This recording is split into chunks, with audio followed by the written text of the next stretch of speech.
आज मेरा mutual fund का ये वीडियो बनाने का एक ही पर्पस है। मैं आपको एक सिंगल वीडियो में सारी इंफॉर्मेटिव चीजें कॉम्प्रेस करके बताने वाला हूँ। एक सिंगल वीडियो से आप कल से म्यूचुअल फंड में इन्वेस्टमेंट स्टार्ट कर सकते हो। इसके लिए इसमें एकदम डिटेल इन्फॉर्मेशन नहीं होगी, लेकिन आपको उतनी इन्फॉर्मेशन मिल जाएगी कि आप कल से म्यूचुअल फंड खुद से सेलेक्ट करके अपना कौन सा म्यूचुअल फंड मुझे लेना है आप वो डिसाइड कर सकते हो। तो वीडियो स्टार्ट करते हैं। हेलो एवरीवन, मेरा नाम है सूरज गुप्ता। मैं अभियोत फॉरएवर में आपका स्वागत करता हूँ। अगर आप बात करना चाहते हो मैकेनिकल और इलेक्ट्रिकल की, है क्या मतलब उसके में क्या कैटेगरीज है, क्या आपको जानना है, आपको कहाँ से स्टार्ट करना है। म्यूचुअल फंड के बारे में आपको सबसे इजी और सबसे इंपॉर्टेंट चीज के बारे में बताने वाला हूँ। ज्यादा डिफिकल्टी बातें मैं नहीं करने वाला हूँ जिसकी वजह से आप फिर से कंफ्यूज हो जाओ। लेकिन आपको ये जानना जरूरी है, जो तीन चीज मैं आपको अभी बता रहा हूँ आपको उसके ऊपर रिसर्च जरूर करना है। एक है एग्जिट लोड, एक है एक्सपेंस रेशियो और एक है एनएवी। अगर आप सब में से किसी ने भी अगर रिसर्च किया होगा तो आपको पता होगा कि ये कुछ तो होता है ऐसे टर्म जिसका क्या मतलब होता है एग्जैक्टली नहीं समझ में है। लेकिन मैं आपको गारंटी देता हूँ आप वो समझने के पहले आपको उसके थोड़े से म्यूचुअल फंड होता क्या है और उसके टाइप्स क्या होते हैं, आपको ये बेसिक जानना जरूरी है। आप उसमें स्टार्ट करो उसके पहले। तो इसके लिए मैं आपको सबसे पहले व्हाट इज म्यूचुअल फंड इसका बेसिक और सिंपलेस्ट वे समझाता हूँ। तो देखिए, आपने कंपनी के शेयर प्राइसेस सुने होंगे कि कोई कंपनी है उसका शेयर का वैल्यू बढ़ रहा है, कोई कंपनी है उसका शेयर का वैल्यू कम हो रहा है। वो किसके ऊपर हो रहा है? कंपनी की परफॉर्मेंस के ऊपर। अगर कंपनी अच्छा परफॉर्म कर रही है, उसका एनुअल टर्नओवर बढ़ रहा है, उसका फ्यूचर ग्रोथ बढ़ रहा है, तो डेफिनेटली वो कंपनी का शेयर प्राइस ऊपर ऊपर जाएगा। कुछ कंपनीज है जिसका परफॉर्मेंस अच्छा नहीं हो रहा है और आगे उसका फ्यूचर में कुछ डिफिकल्टीज है तो उसका प्राइस नीचे नीचे आएगा। तो अब आपको ये चीजें समझ में आ रही है क्या कि तो कंपनी का शेयर प्राइस किससे रिलेट कर रहा है? उसकी कंपनी की परफॉर्मेंस से। लेकिन आपको ये नहीं पता है एग्जैक्टली कौन सी कंपनी आगे बढ़ सकती है, फ्यूचर में कौन सी कंपनी आगे गिर सकती है, आपको उसके बारे में कुछ भी नहीं पता है। लेकिन आपको चाहिए कि आपका जो पैसा है वो फिक्स डिपॉजिट के 5-6-7% से ज्यादा होकर आपको 10-12-15-18% तक का आपको रिटर्न चाहिए। तो बेस्ट प्लेटफॉर्म कौन सा है? वो म्यूचुअल फंड है। लेकिन म्यूचुअल फंड में और भी क्या चीजें एसोसिएटेड होती है, वो होता है रिस्क। तो रिस्क का अलग फैक्टर है। रिस्क है तो इश्क है। अब इसका सिंपल मतलब क्या होता है कि आपको शेयर मार्केट के अंदर डायरेक्टली खुद से जाने की जरूरत नहीं है। आपके पास में एक स्मार्ट एक फंड मैनेजर होता है जिसने अपने पूरे लाइफ में ये वाली चीजों को समझा होता है और किया होता है, तो वो आपको ये सब चीजें करके देता है। तो मैंने आपको, जैसा आपको याद होगा, मैंने आपको तीन चीजें बताई थी। एक है एग्जिट लोड, एक है एक्सपेंस रेशियो और एक है एनएवी के बारे में। तो मैं एग्जिट लोड के पहले आपको एक्सपेंस रेशियो के बारे में बताता हूँ। म्यूचुअल फंड क्या करता है, एक ऐसा कंपनी बनता है, मतलब म्यूचुअल फंड में क्या होता है, एक ऐसी कंपनी बनती है जो सबका पैसा लेकर एक साथ में इन्वेस्ट करती है। अब जैसे कि अगर मुझे शेयर मार्केट का नॉलेज है और मेरे साथ में 4 लोग हैं जिनको नॉलेज नहीं है, तो मैं क्या बोलूंगा, तुम चारों का पैसा मुझे दे दो, मैं इसको शेयर मार्केट में इन्वेस्ट करूंगा और इसको मैं इन्वेस्ट करूंगा और जब रिटर्न आएगा तो मैं तुम लोगों को तुम लोग के पैसे वापस दे दूंगा और मेरा हिस्सा जो है मैं वो रख लूंगा। लेकिन ये मैं जब सबका करूंगा तो इंडिविजुअली मैं अपने नाम पे शेयर ले रहा हूँ, तो इसमें ये थोड़ा सा कॉन्सेप्ट डिस्टर्ब होने लगता है। तो म्यूचुअल फंड में क्या होता है, आपकी एक असेट मैनेजमेंट कंपनी, जो कि एएमसी करके बोलते हैं म्यूचुअल फंड में, जो कंपनी म्यूचुअल फंड को मतलब सारे पैसे को अक्यूमुलेट करती है। जैसे कि मैं एक इन्वेस्टर हूँ, आप एक इन्वेस्टर होंगे, आपके भाई, आपके फ्रेंड्स, अलग अलग ऐसे सब इन्वेस्टर होंगे। तो मोटा मोटी बोलने का मतलब क्या है कि वो सब लोगों से पैसा लेके पैसा लगाती है शेयर मार्केट में, और जब शेयर मार्केट से पैसा उनको वहां से रिटर्न इंटरेस्ट के साथ में मिलता है बढ़ के, तो तब वो आपको भी वैसा पैसा सेम इंटरेस्ट में आपको दे देते, जो उनको मिलता है वो वैसे दे देते।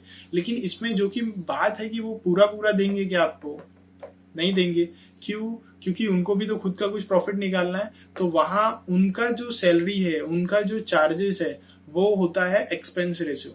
अब मैंने अगर आपसे 10,000 रुपए लेके आपको 15,000 रुपए करके दिया है, तो मैं ऐसा सोचूंगा कि मैं ये फ्री में सबके लिए तो नहीं कर सकता। तो असेट मैनेजमेंट कंपनी क्या करती है, सबसे पैसे कलेक्ट करती है और सबके पैसों को अच्छे अच्छे फ्यूचर ग्रोथ स्टॉक में इन्वेस्ट करती है। और जब ये पैसे इन्वेस्ट वहां हो जाते हैं तो उसका फ्यूचर में प्राइस जैसे ही बढ़ता है, तो उसके बाद में वो कंपनी वो वाले शेयर, अगर आप जब उसको बोलते हो कि नहीं मेरा अभी मैं 4 साल इन्वेस्ट कर लिया हूँ, मुझे मेरा पैसा रिटर्न चाहिए, तो आप अपने जो आपको एनएवी अलॉट्स हुए होते हैं आप उसको सेल करते हो। तो एनएवी पे मैं आऊंगा, जस्ट आप इमेजिन करो आपको यूनिट ऑफ शेयर्स जो भी कंपनी के अलॉट हुए हैं, तो आपको अभी तक क्या समझ में है कि जब कोई भी आपका पैसा लेके शेयर मार्केट में इन्वेस्ट करेगा तो वो आपको क्या करेगा, चार्ज करेगा, और वो आ जाता है किसमें, एक्सपेंस रेशियो में।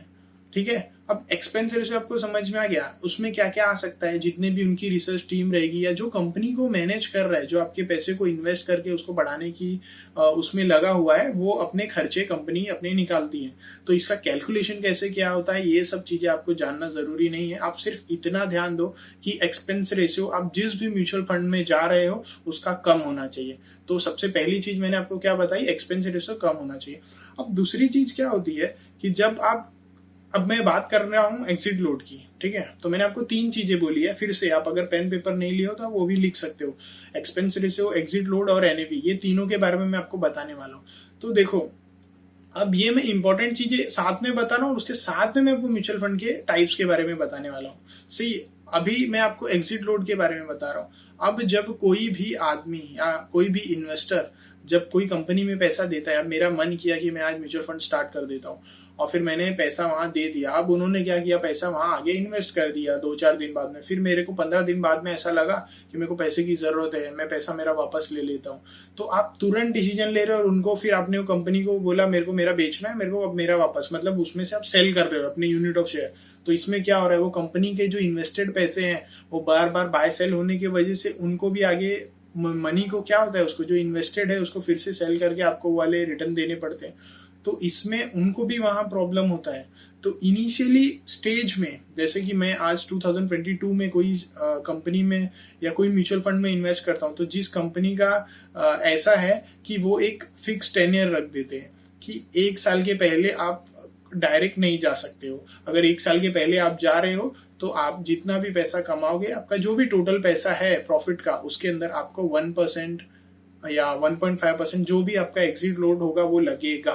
तो इसके लिए वो क्या करते हैं, इन्वेस्टर्स का सबका पैसा एक साथ में, क्योंकि वो लगा है प्रॉफिट के लिए और आप बीच में से डायरेक्ट पैसा लेके जा रहे हो तो कंपनी पे भी एक थोड़ा सा स्ट्रेस हो जाता है। तो इसके लिए वो एग्जिट लोड का चार्ज वहां इंक्लूड करते हैं। ये किसी कंपनी के लिए 2 साल होता है, किसी किसी के लिए 3 साल भी होता है। सी, अब ये वाला यहाँ आ जाता है, टाइप्स की बात आ जाती है। अब किसके लिए 2 साल होता है, किसके लिए 3 साल होता है। अब अगर म्यूचुअल फंड में मैं बोलूं आपको, आपने सुना होगा कि मैं कौन से म्यूचुअल फंड में जाऊं। कोई बोलता है लार्ज कैप फंड में जाओ, मिड कैप फंड में जाओ, फिर कोई बोलता है इक्विटी फंड में जाओ, कोई बोलता है डेट फंड में जाओ, कोई बोलता है मल्टी कैप फंड में जाओ, फिर कोई बोलता है फ्लेक्सी फंड में जाओ, फ्लेक्सी कैप फंड में जाओ, फिर कोई बोलता है हाइब्रिड फंड में जाओ। तो इसमें बहुत सारा कंफ्यूजन होता है। तो मैं एकदम अगर मोटा मोटी बात बोलूं आपको, तो आपको सिर्फ इतना जानना है कि जो mutual fund company share market में डायरेक्ट इन्वेस्ट करती है वो इक्विटी फंड का टाइप है, ठीक है। तो अदर और भी अलग अलग, कुछ गोल्ड में फंड्स इन्वेस्ट होते हैं, कुछ इंटरनेशनल अलग डॉक्यूमेंटेशन में होते हैं। अब अगर मैं आपको क्लासीफाई करने बोलने जाऊं तो इतने सारे इसके टाइप हो जाते हैं, जिसमें इक्विटी फंड, फिर उसके बाद में डेट फंड, फिर उसके बाद में आपके पास में एक और फंड आ जाता है जिसको बोलते हैं हाइब्रिड फंड, फिर उसके बाद में आता है मल्टी फंड। तो इसमें मिक्सर बहुत सारा हो जाता है। लेकिन आपके दिमाग में जो सबसे इंपॉर्टेंट चीज है, ये सब चीजों को दिमाग में से हटा के सिर्फ एक ही टाइप का फंड आपको दिमाग में रखना है, उसका नाम है इक्विटी फंड। इक्विटी फंड मतलब क्या, वो पैसा शेयर मार्केट में आपका जाने वाला है। अब इक्विटी में भी टाइप रहते हैं, इक्विटी भी एकदम सिंपल नहीं कि शेयर मार्केट में डाल रहे हैं, पर शेयर मार्केट में वो कौन सी कंपनी में डाल रहे हैं। जो आपकी एसेट मैनेजमेंट कंपनी है, जो आपकी म्यूचुअल फंड वाली कंपनी है, वो किस में डाल रही है, तो वो डाल रही है पैसा बड़े वाली कंपनी में, जो कि बहुत बड़े बड़े कंपनी के शेयर्स हैं, जैसे रिलायंस है, एमआरएफ है, आपके टाटा के शेयर्स हैं। तो अगर वो बड़े बड़े ऐसे कंपनी में डाल रही है तो वो क्या फिर बोलते हैं, जैसे आपने सुना होगा large cap, mid cap, small cap. तो जो छोटी कंपनी आती है वो स्मॉल कैप हो जाती है, बीच वाली कंपनी मिड कैप हो जाती है। तो अब इतना ज्यादा फिर से मैं आपको, फिर मल्टी कैप, फिर उसके बाद में ELSS, diversified dividend yield fund, ऐसे बहुत सारे टाइप हो जाते हैं। लेकिन आपको क्या ध्यान में रखना है, मुझे कुछ नहीं समझना है, मुझे सिर्फ एक चीज समझ में आनी है कि मुझे अच्छा रिटर्न चाहिए, तो इक्विटी फंड में मैं इन्वेस्ट करूंगा। इक्विटी फंड में जो पैसा लगता है उसमें भी, जैसा मैंने आपको बताया, बहुत सारे टाइप होते हैं, लेकिन आपको उनमें से ध्यान में कौन सा रखना है, large cap fund. Large cap fund रखना है, एकदम सिंपल है। किसी का सैलरी ज्यादा है वो ELSS टाइप में जा सकता है, जिसमें कि उसको टैक्स अंडर इनकम टैक्स का जो ATC टाइप होता है उसके अंदर आपको और रिडक्शन भी मिलते हैं। लेकिन आपको क्या ध्यान में रखना है वो अलग बात है। आपको सिर्फ क्या चीज रखना है, मुझे इक्विटी फंड में इन्वेस्ट करना है जो कि लार्ज कैप हो, सिंपल है। और जिसका अब देखो लार्ज कैप में मैंने जैसा आपको बोला तो उसमें आपका क्या हो जाता है, रिस्क कम हो जाता है, लेकिन इसमें रिटर्न आपको मिलता है 12-15%, पर रिस्क थोड़ा तो रहता ही है। तो डेट फंड मतलब क्या हो गया, फिर उसके अंदर वो बॉन्ड्स में इन्वेस्ट करते हैं, सिक्योरिटीज में इन्वेस्ट करते हैं, ट्रेजरी बिल में, तो सब बहुत सारे जो कॉमर्स वालों के अलग अलग फैक्ट्स जो फाइनेंस बैकग्राउंड के रहते हैं वो उन लोग ये सब पढ़ते हैं, और अपने को क्या है कि सीधा इन्वेस्टमेंट करना है, तो इतना सब जानने की जरूरत नहीं है। सिर्फ मेरा एक यही बोलना है कि आप खुद से इन्वेस्ट ये रिसर्च करो, मैं ये नहीं बोल रहा हूँ रिसर्च मत करो, लेकिन अगर आपको मोटा मोटी समझना है तो लार्ज कैप फंड में आप कोई भी असेट मैनेजमेंट कंपनी का कोई भी म्यूचुअल फंड आप लेते हो तो आप कैसे कर सकते हो, सिर्फ और सिर्फ आपको क्या जरूरत है, कंपनी जो लार्ज कैप में इन्वेस्ट कर रही है, और वो कंपनी लार्ज कैप फंड अगर बोल दिया किसी ने कि मेरे पास में कोटक महिंद्रा बैंक का लार्ज कैप फंड का इक्विटी टाइप में मैं ले रहा हूं, तो बस अब वो अच्छे से करेगी। बस अब आपको कंपैरिजन क्या करना है कि मैं कोटक में लूँ, आईसीआईसीआई में लूँ, एसबीआई में लूँ, सब अलग अलग अपनी एसेट मैनेजमेंट कंपनी बना के रखें, म्यूचुअल फंड वाली कंपनी। तो आपको क्या ध्यान में रखना है कि मैं जो कंपनी से म्यूचुअल फंड के थ्रू इन्वेस्ट करना चाहता हूँ उसका एक्सपेंस रेशियो कम होना चाहिए, मतलब उन लोग फीस कम ले रहे हैं, उसका एग्जिट लोड कम होना चाहिए, और अगर होता भी है तो कोई प्रॉब्लम नहीं है। मेरा ऐसा आपको सजेशन है पर्सनली कि अगर आप इक्विटी फंड में इन्वेस्ट कर रहे हो as compare to debt fund, तो इक्विटी फंड में इनिशियल स्टेज में 1 साल 2 साल 3 साल में आपके chances of getting more returns is less. एक ये वाली बात दिमाग में डाल लो कि अगर मुझे स्टार्टिंग में ही पैसा ज्यादा चाहिए तो वो पॉसिबल नहीं है इक्विटी फंड में। हाँ, लेकिन आप लॉन्ग टर्म में बोलूँ 8 साल 10 साल आप एक उस टाइम पे कंसिडर करो, आपको एवरेज रिटर्न कम से कम 12-15% आराम से मिल जाएगा। आप ये अपने निफ्टी 50 और जो बॉम्बे स्टॉक एक्सचेंज के लिस्टेड कंपनी है आप वो सब देख सकते हो, आपको समझ में आ जाएगा एवरेज आज से 15 साल 20 साल पुराने वाले पूरे रिटर्न। तो आपको अभी समझ में आ गया एक्सपेंस रेशियो, एग्जिट लोड, 2 चीजें मैंने बताई है। अब आपको एक और चीजें समझनी है, वो है एनएवी। अब देखो नेट असेट वैल्यू इसका फुल फॉर्म है। अब एनएवी क्या होता है कि अब कुछ लोग बोलते हैं एनएवी कम वाले लो, एनएवी ज्यादा वाले लो। आपको वो सब चीजों के बारे में मेरा पर्सनली ऐसा आपसे सजेशन है कि मैंने भी उसके ऊपर बहुत सारे रिसर्च कर रखे हैं, उससे कुछ फर्क नहीं पड़ता है।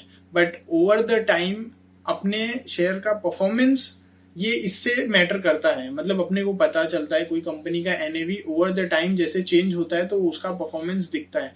तो ये आपको देखने के लिए सीधे सीधे जो भी म्यूचुअल फंड में आप इन्वेस्ट करने वाले हो उसका सीएजीआर देख लो ना, compound annual growth return something ऐसा कुछ उसका फुल फॉर्म है। तो उस कंपनी का 1 साल का सीएजीआर कितना हो रहा है, 3 साल का कितना हो रहा है। सीएजीआर मतलब क्या हो गया कि वो एवरेज में कितना रिटर्न दे रही है एनुअल सीधा। तो कंपनी का 4 साल 5 साल 10 साल का जितना पुराना ट्रैक रिकॉर्ड है आप वो देख लो, एक्सपेंस रेशियो कम है वो देख लो, एग्जिट लोड कम है वो। अब आप सोच रहे हो कि ये सब चीजें कैसे देखूं, कहाँ देखूं, तो देखो इतनी सारी चीजें बताइए, इतना आसान किया है, थोड़ा सा और करेंगे, एक वीडियो और इसके बाद में बनाएंगे, और ये वीडियो को पार्ट 1 देंगे और उसको पार्ट 2, और पार्ट 2 में मैं आपको जैसे कि मैं आपको अभी सजेस्ट करता हूँ, अगर आपको बेसिक्स है उसका तो आप खुद से डायरेक्ट स्टार्ट कर लो। एक है कोटक चेरी बाय कोटक करके, एक है ईटी मनी, और दूसरा है कॉइन का जीरोधा का जो है।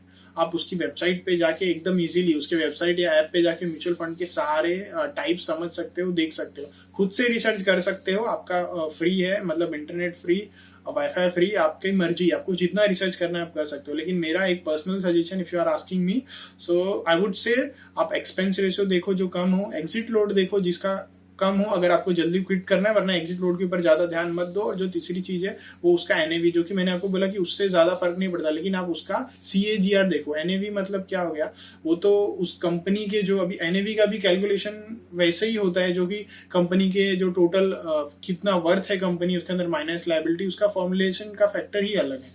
तो वो आप ज्यादा ना जानो, लेकिन उसका सीएजीआर देख लो, कंपाउंड एनुअल ग्रोथ रिटर्न। जैसे कि अगर कोई इंजीनियरिंग का स्टूडेंट देख रहा होगा तो उसको समझ में आता है कि मेरा एवरेज सेमेस्टर का 8वें सेमेस्टर का जो सीजीपीआई होता है it is similar to that. तो कितना अच्छा उसका सीजीपीआई है उससे उसके पूरे 4 साल का रिकॉर्ड समझ में आ जाता है। पर सेमेस्टर भी दोस्तों के साथ में शेयर करो और सब्सक्राइब करे बिना मत जाना अगर आप न्यू हो इस चैनल पे। Thank you.